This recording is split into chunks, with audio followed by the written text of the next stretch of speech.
Bonjour à tous, c'est Chris. Bienvenue, nouvelle vidéo. Aujourd'hui, le tant attendu Elephone S7. Ça fait 7 jours maintenant que je le teste, que je l'ai testé. Bien écoutez, du bon, du moins bon.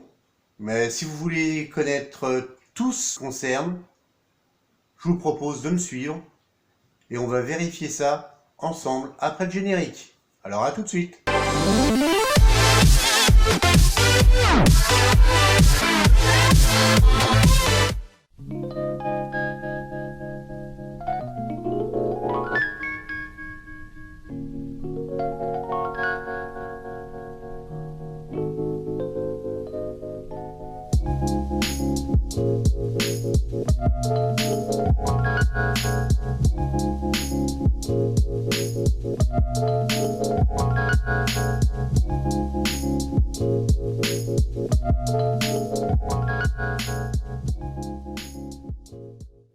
Alors le voilà, le tant attendu, le tant annoncé Elephone S7 ou Elephone S7, qui est clairement une, je dirais, copie du Samsung S7. Pour la simple et bonne raison, c'est que vous avez bien entendu les doubles courbures arrière et avant, sachant que la double courbure avant, ici, double courbure, n'est pas au niveau d'un Samsung S7 Edge, bien entendu. C'est, on va dire, courbé, certes, mais c'est pas du Edge non plus. L'image ou l'écriture ne va pas sur les côtés. C'est juste un écran, on va dire, à bordure très fine, mais il n'est pas totalement borderless. Voilà. Alors, première déception sur ce modèle, parce qu'il y en a une, malheureusement, c'est cette coque arrière qui est full plastique. Et je voulais vous montrer des petites choses, par exemple. Alors, c'est infime, mais attention, voilà, ici. Attention, cette coque arrière étant du plastique, vraiment, on va dire, comment dire, premier prix. En tout cas, je l'ai estimé premier prix, vu comment elle a marqué. Donc, voilà la raison pour laquelle Elephone vous donne une coque silicone. Parce qu'ils ont vu que leur coque arrière plastique était très fragile. Donc, je vous conseille tout de suite de mettre la coque silicone. Premier point que je voulais vous signaler, le scanner d'empreinte. Rapide, efficace, il n'y a rien à redire sur ce scanner d'empreinte. J'y ai enregistré 2 doigts, mon index, mon pouce, lecture de l'index. Voilà. Il est rapide, c'est toujours du sans erreur, très honnêtement. C'est, pour une fois, je trouve, une vraie réussite chez Elephone, c'est le scanner d'empreinte. Deuxième point, lorsque le téléphone vous est livré et que vous faites une première analyse du téléphone, des choses sont choquantes. Par exemple, pour les capteurs photo. Les capteurs photo sont donnés pour 3 mégapixels. Quand j'ai vu ça, j'ai dit, oula, qu'est-ce qui se passe? Bon, j'ai détaillé encore un peu plus le téléphone. J'ai vu que, par exemple, le widget qui est ici ne sait pas lire les accents des sambres, mais sans le « et ». Donc, attention, juste après l'allumage, quasiment 5 minutes après, arrive une notification de mise à jour OTA.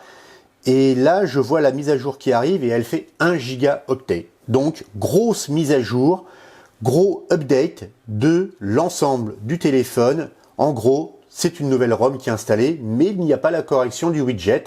Mais par contre, les capteurs photo, d'un seul coup, se retrouvent à la bonne résolution. Donc, important à installer de suite la mise à jour OTA, première mise à jour à faire. Voilà. Eh bien, écoutez, on va aborder tout de suite les résultats des benches, son, vidéo, photos, avec des bonnes ou moins bonnes surprises. Vous allez découvrir ça tout de suite avec moi sur ce Elephone S7. Alors, le Elephone S7, que vaut-il? Pour rappel, il est équipé du Helio X20. C'est important de le noter. Il est au prix actuellement de 220 €. La version ici que j'ai entre les mains est la version 4 Go de RAM plus 64 Go de ROM. Donc c'est vraiment la version la plus haute, elle est à 220 €.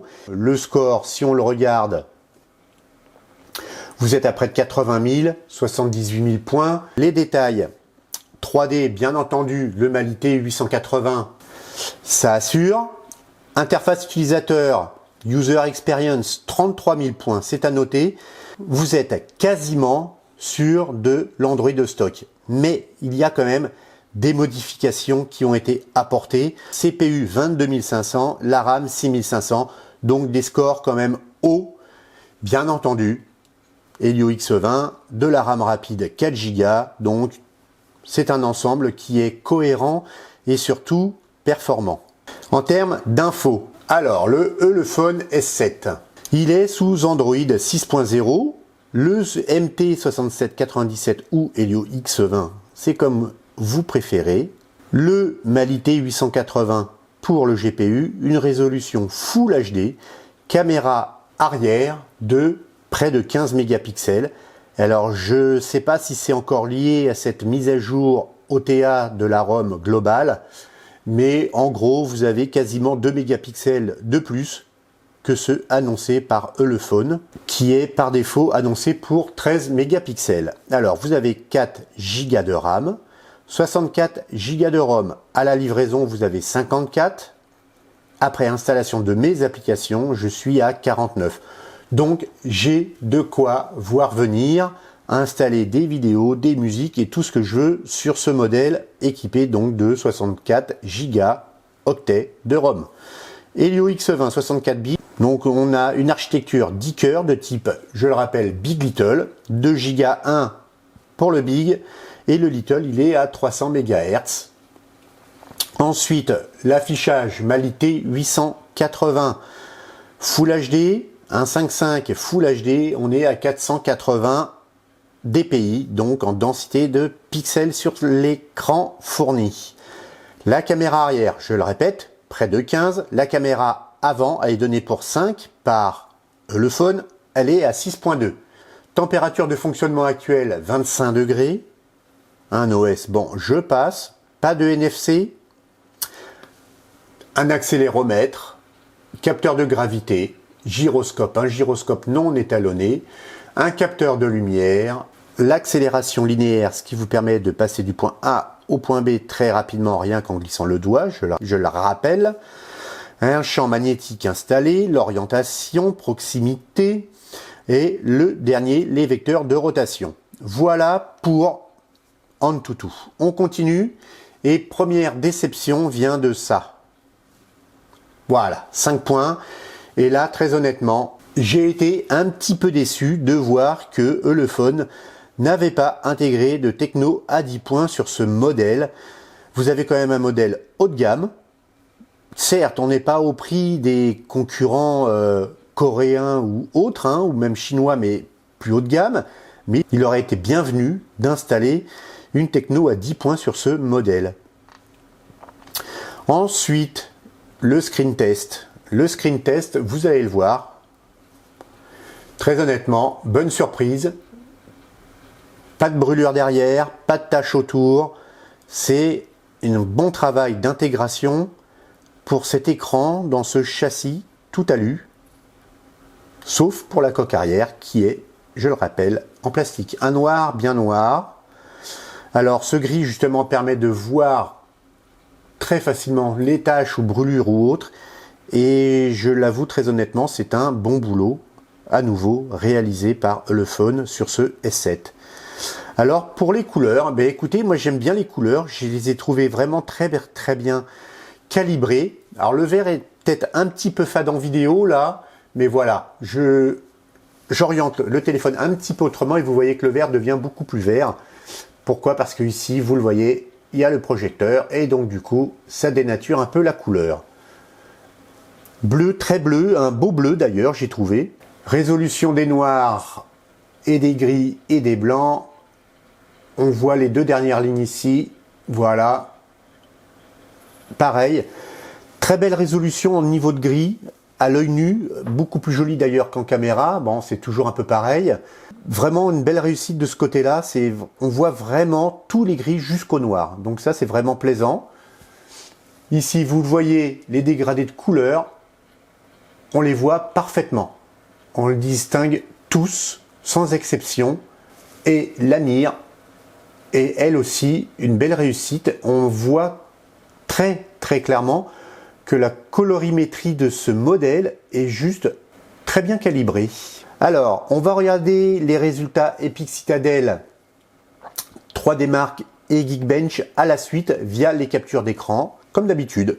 Résultat d'Epic Citadel, près de 50 frames par seconde en Full HD, donc un score logique et normal pour le Mali T880. Graphique de 3D Mark, rien d'extraordinaire, hormis le fait, la batterie, et vous verrez les résultats après. J'ai fait le test complet de ce téléphone, puisque j'ai retesté à nouveau la batterie, et c'est ce téléphone qui l'a subi.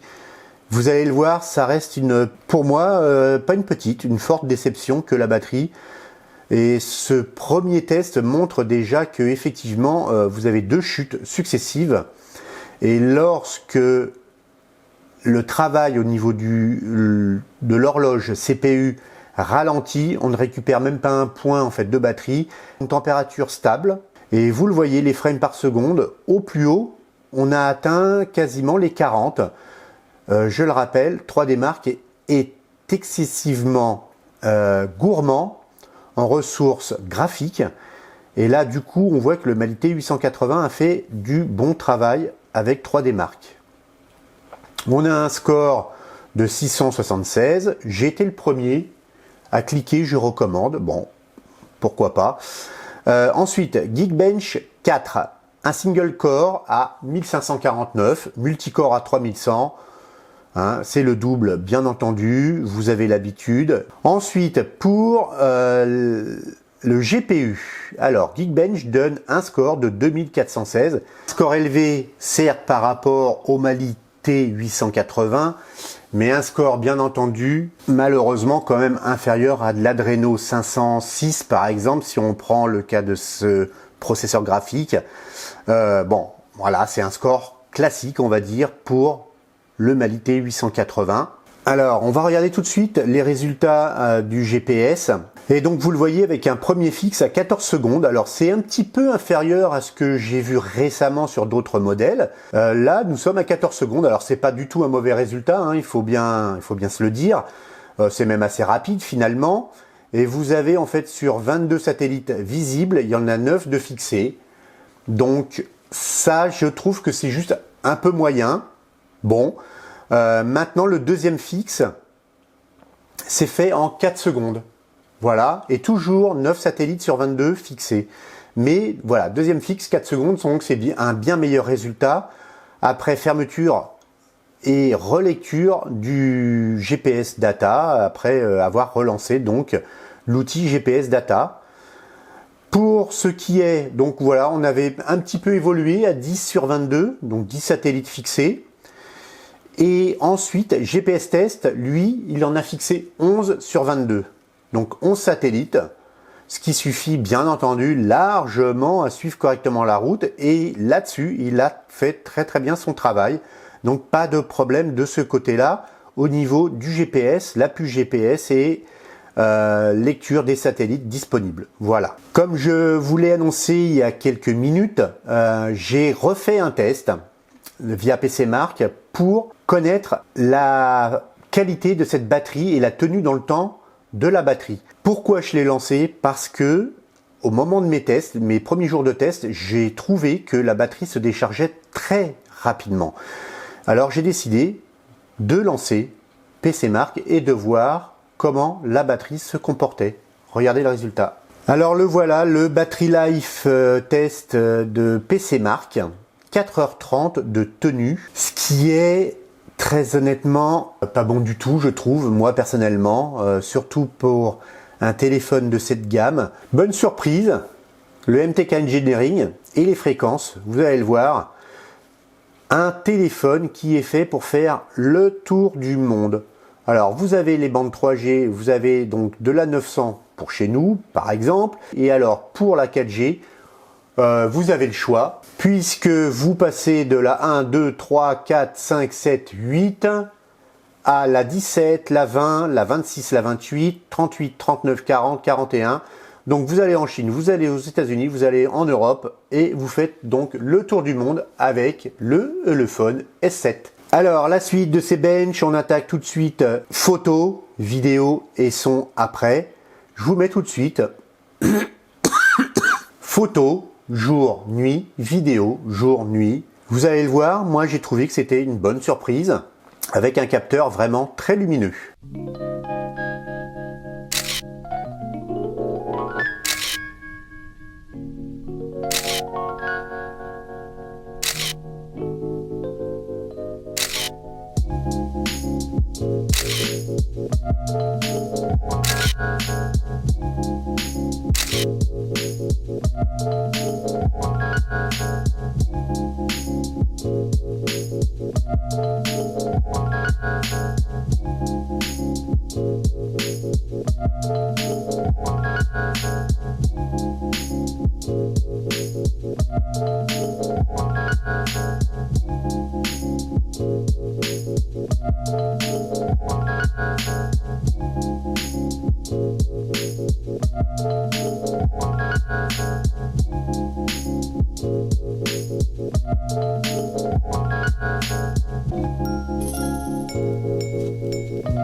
Alors, vous me direz ce que vous en pensez en commentaire. Donc vous avez vu sur la vidéo la façon dont il capte la lumière de l'éclairage public.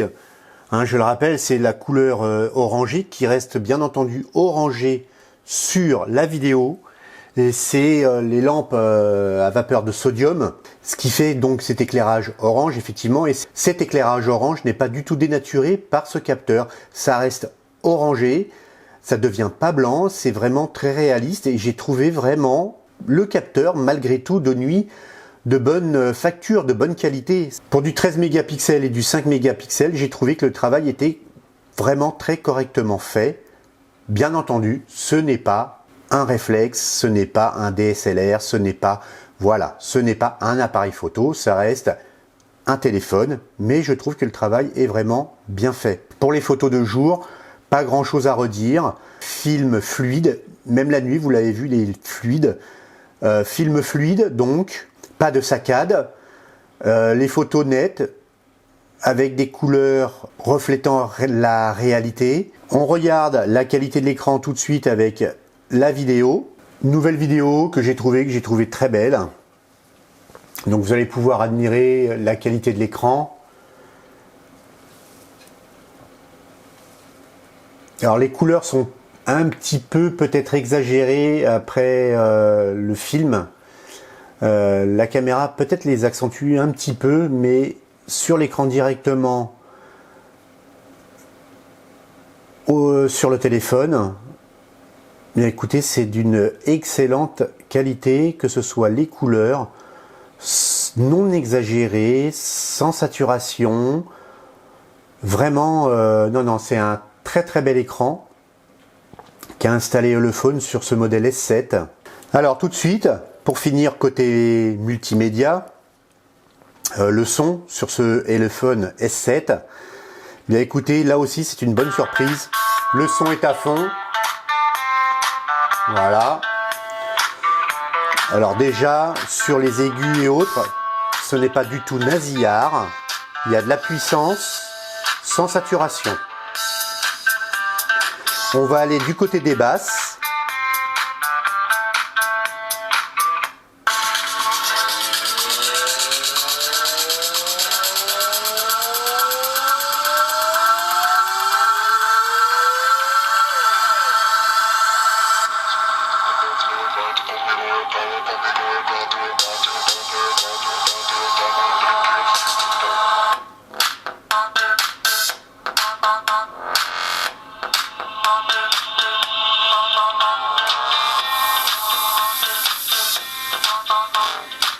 Je pense que vous l'avez très bien entendu, un son de très bonne qualité. Ça change des précédentes expériences que j'ai pu avoir avec le phone.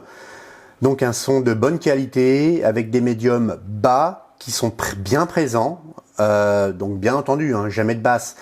Mais les aigus et les médiums hauts et médiums bas sont présents avec un son qui est bien enveloppant, une coque arrière qui ne vibre pas. Alors peut-être que finalement la coque silicone aide aussi à ce plastique de ne pas trop vibrer, mais vous avez donc un châssis tout métal, donc ce qui fait que normalement ça ne vibre pas trop. Moi j'avais peur avec la coque plastique que ce soit une vraie catastrophe, et finalement c'en est pas une, et c'est même une bonne surprise. Un petit point particulier que j'aime aborder avec vous qui regardez la vidéo, c'est la qualité en fait de finition globale du téléphone, avec en l'occurrence le tiroir, et un tiroir qui est d'excellente facture, qui sort et qui rentre très très correctement. Vous avez des petits numéros indiquant la SIM 2, la SIM 1, sachant que l'ensemble des fréquences se trouve sur la SIM 1 et c'est de la nano SIM. Un tiroir entièrement en métal, et vous le voyez. Alors je vais essayer de bien avoir la netteté sur ce châssis. Regardez bien, c'est fait d'une seule pièce, pas de sertissage. Très très bonne surprise que ce petit tiroir pour les cartes SIM sur ce Ulefone S7. C'est vraiment du bon boulot aussi, et vous le voyez, voilà, ça rentre sans forcer, il n'y a pas d'accrochage, il n'y a rien, c'est vraiment tout bon. Alors le châssis, on vous l'a déjà présenté certainement maintes et maintes fois, donc la façon 2, hein, bien entendu, avec la double courbure avant-arrière. Ça fait partie des petites choses qui sont décevantes sur ce modèle. Je trouve des oublis, ou est-ce que c'est des oublis? Est-ce que c'est on a tiré les prix? Je ne sais pas, mais bon, c'est un peu décevant. Alors, vous avez une grille parfaitement intégrée en façade ici, pour le haut-parleur. Il y a des très très très légères micro-rayures qui sont d'origine. Alors là, je n'ai pas compris. Bon, elles sont d'origine, pourtant il y avait un film dessus. Et alors, le traitement d'écran, ben, il est inexistant. Ça marquait énormément les empreintes. La coque arrière, c'est de la même veine, hein. C'est plastique qui marque énormément. Donc, soit vous le nettoyez correctement tous les jours, ou alors vous le nettoyez une bonne fois pour toutes et vous mettez tout de suite la coque silicone et vous n'en parlez plus. Bref, c'est les petits points que je voulais aborder avec vous au niveau du tour de ce propriétaire qui est le Ulefone S7. Et bien maintenant, on va aborder les pour, les contre et bien entendu la note finale. Voici mes pour le Ulefone S7. Mes pour: la puissance, RAM, CPU, du stockage, 64 Go. Mais attention, je le rappelle, c'est le modèle haut du Ulefone S7 que m'a fourni la boutique Gearbest. Ce n'est pas le modèle premier prix, c'est le modèle le plus cher. Alors, certes, quelle que soit la gamme, vous avez toujours le même processeur. Il diffère seulement sur l'espace de stockage et la RAM disponible. Vous avez 2, 3, 4 et 16, 32, 64. Voilà. Donc là, c'est vraiment la version 4 plus 64. Ensuite, j'ai mis l'écran pour ses couleurs, le réglage des couleurs, la colorimétrie qui est juste parfaite à mes yeux. Je la trouve excellente. Pas d'exagération au niveau des couleurs. Ensuite, le scanner d'empreinte. Alors, un scanner d'empreinte qui n'est pas que scanner d'empreinte, parce que, par exemple, il fait aussi bouton retour. Voilà. Il fait bouton home. Et il fait bouton gestion des tâches. Voilà, c'est un bouton, au lieu d'avoir sur les côtés ici, c'est un bouton qui fait tout. Mais si vous préférez avoir les boutons classiques, vous avez toujours l'option de glisser vers le haut et d'avoir les boutons Android que vous pouvez masquer. Voilà, un tactile qui est bon, mais il est dommage que ce ne soit qu'un 5 points. Alors, pour finir sur les pour, la finition globale qui est propre, par rapport au châssis, je parle, voilà, c'est bien fini, pas de bavure, c'est du beau travail, côté châssis. Encore pour les photos, capteur très lumineux, je l'ai dit pendant la revue des photos, capteur très lumineux, qui capte très bien la lumière, ce qui fait que vous pouvez filmer et photographier en faible luminosité et vous avez des photos de bonne qualité. Les contres du Ulefone S7. La finition pour la coque plastique. C'est très décevant d'avoir cette coque plastique sur ce téléphone qui présente une face avant de bonne facture, un châssis beau et bien fini, et vous retournez le téléphone, vous avez une coque plastique qui marque énormément d'abord les empreintes ainsi que les rayures. Bon. Ensuite, le traitement de surface pour l'écran, donc ça marque énormément les traces de doigts, les empreintes. La ROM qui, sous des airs de ROM stock Android, n'est pas vraiment une ROM stock, avec, je le rappelle, ce widget qui est mal traduit, qui ne sait pas lire décembre en français, les accents aigus, en tout cas tous les accents, bref, donc nos caractères spéciaux. Lorsque vous allez sur toutes les applications, vous ne glissez pas de haut en bas, mais de gauche à droite. Voilà. Donc ça, c'est de la customisation. Ensuite, au niveau des paramètres, vous avez encore trop d'options non traduites, telles que Fingerprint and Password, telles que Shortcut Button Settings, Intelligent Gesture, Navigation Bar, et tout ce genre de choses qui n'ont pas du tout été traduits. Donc c'est de la ROM stock customisée. Voilà, on va dire ça comme ça, donc légèrement customisé, mais pas correctement, je trouve, surtout par rapport à ce widget. Et gros point noir pour moi du téléphone, c'est la batterie qui ne tient pas la distance. Alors, ma note finale pour ce téléphone, elle est de 7 sur 10. Voilà le graphique là-bas. Alors, qu'est-ce que je lui ai mis comme note à ce Ulefone S7 ? Je lui ai mis 9 en performance. En termes de design, 8. Je trouve que j'étais gentil même. Donc, par quoi ce n'est qu'un téléphone qui copie une autre marque. Là, très clairement, en plus, il a quasiment le même nom. Enfin, il a même le même nom. En termes de finition, 6. 6 à cause du traitement de surface de l'écran et surtout cette coque arrière qui est vraiment, je trouve, déplorable. Caméra, 8. 8 parce que moi je trouve qu'elle fonctionne bien. Ensuite la batterie, j'ai mis 5, j'ai hésité avec 4 même parce que je la trouve pas bonne. Moi c'est clair, c'est mon avis. 4h15 de tenue, c'est pas normal actuellement d'avoir un téléphone qui tient si peu la distance avec la batterie annoncée pour 3000. Ensuite le prix, 8. Alors c'est pas cher dans l'absolu, parce que vous avez quand même 4 Go de RAM, 64 Go de ROM. Donc c'est pas cher dans l'absolu, mais ça reste à un prix équivalent à d'autres marques qui sortent avec un niveau de finition supérieur. Voilà, c'est là-dessus que je discuterai, c'est le niveau de finition par rapport au prix. Alors c'est pas le prix par rapport au téléphone et sa puissance RAM-ROM, c'est vraiment le prix par rapport à ça, cette coque plastique qui n'est pas digne d'un téléphone à 240 €. Voilà. Le prix normal pratiqué. Voilà pour les conclusions et la note finale donc de ce Ulefone S7. J'espère que cette vidéo vous aura plu donc. N'hésitez pas à me mettre un petit pouce en l'air, n'hésitez pas surtout à mettre un commentaire. Ensuite, n'hésitez pas surtout aussi à partager. Comme je tiens à ce que vous me suiviez encore pendant longtemps, faites bien attention à vous parce que la vie vaut d'être vécue, je le répète. Alors sur ce, je vous dis à ciao les amis, bye bye et à la prochaine.